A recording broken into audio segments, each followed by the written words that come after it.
Hey guys, how's it going? Michael Troy here. Welcome to Elementals Monday. We are looking at Elementals issue 28 from volume 1. And I have a very exciting announcement about the Elementals public domain Kickstarter project that I'm working on.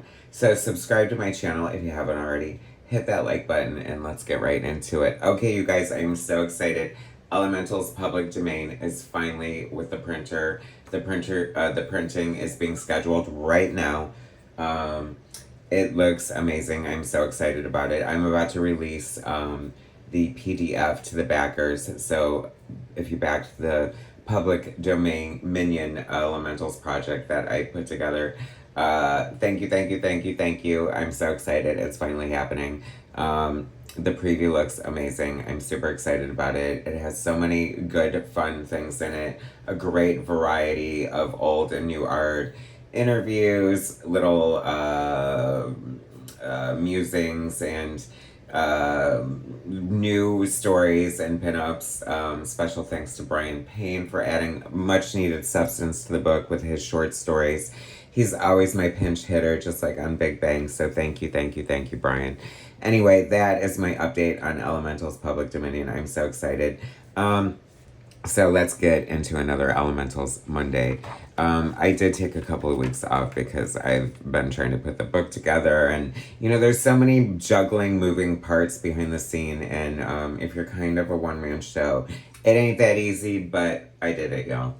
All right, so Bill Willingham, creator, Jack Herman, script, Jill Thompson, pencils, Bill Anderson, back on inks, interesting, Kurt Mausert, colors, and Bob Pinahal, letters, Elementals, Wasted and Contaminated, part 1.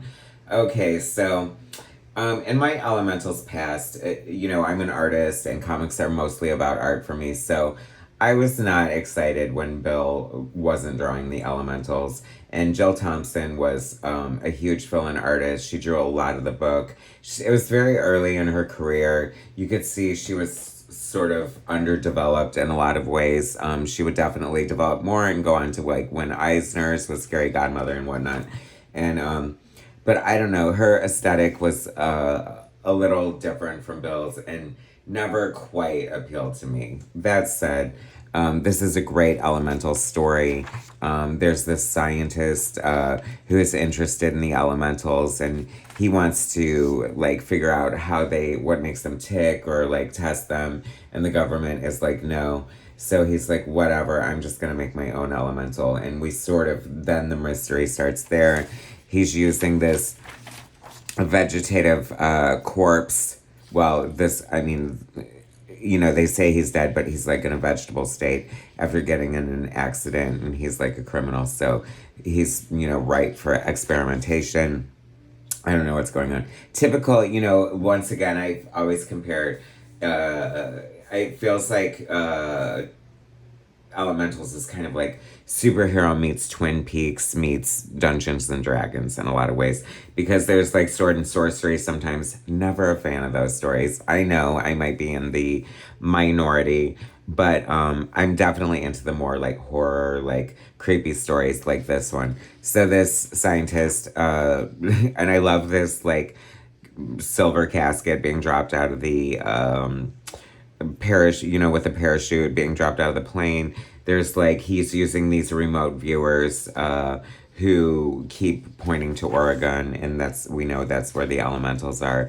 So the scientist is creating, I feel like it's the ultimate elemental. I don't really remember this story.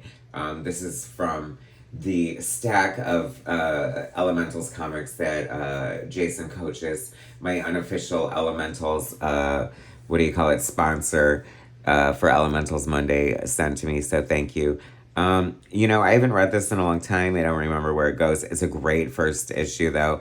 I love this van, the Parapsychics Institute van. Like, you would just advertise that on the side of their van. So there's been destruction in the small town. The elementals are like here to investigate. They're with Porter Scott, their government liaison, and they come to this situation that almost is reminiscent of like finding Pompeii. They find these statues of people frozen in horror in their last moments, have to take a break for a second to point out some of the goodness going on at Kamiko at the time that this came out. Kamiko, if you watch my channel or know me, you know I'm obsessed and love Kamiko, and I was so excited to see this ad for the second Ginger Fox series, the miniseries, illustrated and largely written or plotted, if you know, you know, by the Panda brothers, who really like sort of saved the project in a lot of ways. One of my favorite books. I'm definitely reviewing that sometime in the near future, hopefully. But there's other books like The Jam, Johnny Quest, what else? Cerebus? No. I mean, Grendel, of course, by Tim Sale. Imagine. Look at this amazing house ad for Ginger Fox. I like was so obsessed with the Panda brothers on Grendel, like changed my life. Patrick Nagel is one of my favorite artists, and they were influenced by him, so it was a natural progression. And I cannot wait to. I have the miniseries and a really interesting story about how, like, my ties to Ginger Fox coming, y'all. Anyway, I love this because I feel like this is why this is different from an X-Men comic book, I feel. Because Monolith sees a statue and he's like, are these people? What happened to them? Tap, and he like disintegrates them. I feel the X-Men would be like, wait, they still might be alive. Let's try to save them. And then it's so crazy because Becky and Jeanette, I always feel like they're kind of teared together. It's so weird. It's like seeing Velma and Daphne being paired up if they split up the team since Scooby-Doo or something. Anyway, weird tangent, right? Anyway, so they finally come across this guy who, he looks like a big dusty rock creature. Like, I'm thinking he must be, if I'm thinking like Bill Willingham, like D&D brain, he seems like a golem in a lot of ways. But I'm assuming he must have some, I don't know. So, whatever, it's his elemental. Another amazing house ad for Blood Scent. Another freaking amazing gem from Kamiko. I've reviewed it in my channel. If you search, you can see it. Illustrated by the great Gene Colan, a one-shot horror issue. And not done a lot at the time, but they shot it from his pencils. And famously, Gene Colan is really hard to ink, and his pencil work is just kind of amazing. So it's great that they did it. It's gorgeous. Of course, my review is glowing. So they're trying to take on this elemental rock golem, whatever the hell it is. I love that Porter Scott, like, I don't know why, like, just to give the elementals a liability. Like, he's supposed to be helping them and stuff. Like, he's there with his gun. And Morningstar hilariously points out to him as this huge, like, clay golem is coming at them, you know, as he's shooting it. You know, why do you even bring that? Like, it's so useless. You know, it never works against the shit that the elementals are going up against, which is so funny. So then, I didn't remember the story really, and then I was gagged because he turns Morningstar into rock too.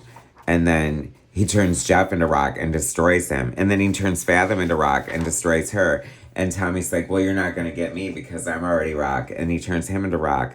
And oh my gosh, so now we don't know where the elementals are. They've been destroyed, you know, with seemingly no evidence. And see, the story is still great, despite the...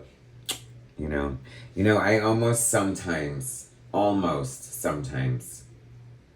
understand why some people read comics, no matter what the art looks like. Almost. But I never quite will. So they're fucked, right? And then they find the scientist who did the whole experiment, like, cowering. They put him in the institution. And they're like, but we have one question. What happened to the elementals? To be continued, MFers. Oh my god, now I just have to read the rest of this. So that's that. That was a great story. I do love it. Way to showcase how viable and amazing the elementals are, were, and can be, with or without Bill Willingham, sadly enough, who has given his babies to the public domain. And I'm the first one to take full advantage of it. And I cannot wait to share it with you guys. Thanks so much I will keep you updated. Hopefully, though, I can get back on track with these Elemental Mondays. Thanks, Ray McKay, for reminding me to get back on track. And subscribe to my channel if you haven't already. Hit that like button, and I will bring you more soon. Thanks, guys.